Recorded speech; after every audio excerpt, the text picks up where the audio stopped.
Hello കൂട്ടുകാരെ, ഇന്നത്തെ promo വിശേഷങ്ങളിലേക്ക് എല്ലാവർക്കും സ്വാഗതം. ഇന്നത്തെ പ്രൊമോയിൽ നമുക്ക് കാണാൻ കഴിയുന്ന അങ്ങനെ നമ്മുടെ ശ്രീജയെടുത്തി വേദയോട് വിക്രത്തിൻ്റെ കഥയൊക്കെ പറഞ്ഞു കൊടുക്കുന്നുണ്ട്. ആ സമയത്ത് നമ്മുടെ വേദ ശ്രീജയെടുത്തിയോട് ചോദിക്കുന്നുണ്ട്, ഏത് സമയത്താണ് രാധ വിക്രത്തോട് അടുക്കാൻ വന്നത്, ഏത് സമയത്താണ് എത്തിയതെന്നൊക്കെ ചോദിക്കുന്നുണ്ട്. ആ സമയത്ത് ശ്രീജയെടുത്തി വേദയെ കളിയാക്കിയിട്ട് പറയുന്നുണ്ട്, അതറിയാണല്ലോ എനിക്ക് കൂടുതൽ തിളക്കമില്ലേ എന്നൊക്കെ പറയുന്നുണ്ട്. ആ സമയത്ത് വേദ ചിരിക്കുന്നുണ്ട്. പിന്നെയും നമ്മുടെ ശ്രീജയെടുത്തി വേദോട് കഥ പറയാൻ തുടങ്ങുന്നുണ്ട്. വേദോട് പറയേണ്ടത് രാധ ഒരു കളി കൂട്ടുകാരത്തിയായിരുന്നു, അവൾ എപ്പോഴും വിക്രത്തിൻ്റെ അടുത്തേക്ക് വരും, അവർ തമ്മിൽ നല്ല കൂട്ടുകാരായിരുന്നു എന്നൊക്കെ പറയുന്നുണ്ട്. അപ്പോൾ വേദ ചോദിക്കുന്നുണ്ട്, പിന്നെ എന്താ കൊണ്ടാണ് അച്ഛനും മകനും ഇങ്ങനെ കൂടുതൽ അകലാൻ കാരണം എന്താണെന്ന് പറയുന്നത്. അപ്പോൾ ശ്രീജയെടുത്തി പറയുന്നുണ്ട്, അവൻ നല്ല പഠിക്കാൻ മിടുക്കനായിരുന്നു, അവൻ നന്നായി പഠിക്കും, അച്ഛൻ രാവ് പകൽ അവന് ചായയൊക്കെ ഇട്ടൊക്കെ കൊടുക്കും, അവനെ നന്നായി നോക്കിയിട്ടുണ്ടായിരുന്നു, പരീക്ഷയ്ക്ക് പോലും സൈക്കിളിൽ കൊണ്ടുപോയി ആക്കും, അങ്ങനെയൊക്കെ ചെയ്തിരുന്നു.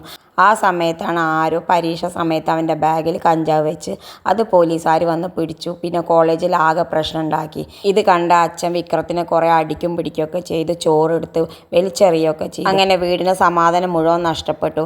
അപ്പോൾ അമ്മ വിക്രം വന്നപ്പോൾ, നീ കാരണം നിൻ്റെ കോളേജിലെ പ്രകടനം കാരണം അച്ഛൻ ഇവിടുത്തെ ഭക്ഷണം പോലും വലിച്ചളഞ്ഞു എന്നൊക്കെ വിക്രത്തിനോട് പറഞ്ഞ് ദേഷ്യപ്പെട്ടു. ഇതൊക്കെ കേട്ടപ്പോൾ വിക്രത്തിനാണെങ്കിൽ വല്ലാത്ത വിഷമം വന്നു. കാരണം അവൻ ഒരു തെറ്റും ചെയ്തിട്ടില്ല, ചെയ്യാത്ത കുറ്റത്തിനാണ് അവൻ എല്ലാതും ഏറ്റെടുക്കേണ്ടി വരുന്നത് ഒക്കെ വിചാരിച്ചിട്ട്. ഇത് കാണിച്ചുകൊണ്ടാണ് ഇന്നത്തെ പ്രൊമോ അവസാനിക്കുന്നത്. ഇതുപോലുള്ള പ്രൊമോ വിശേഷങ്ങൾ നിങ്ങളുടെ മുന്നിൽ എളുപ്പത്തിൽ എത്താൻ ഈ ചാനൽ ഒന്ന് സബ്സ്ക്രൈബ് ചെയ്യണേ.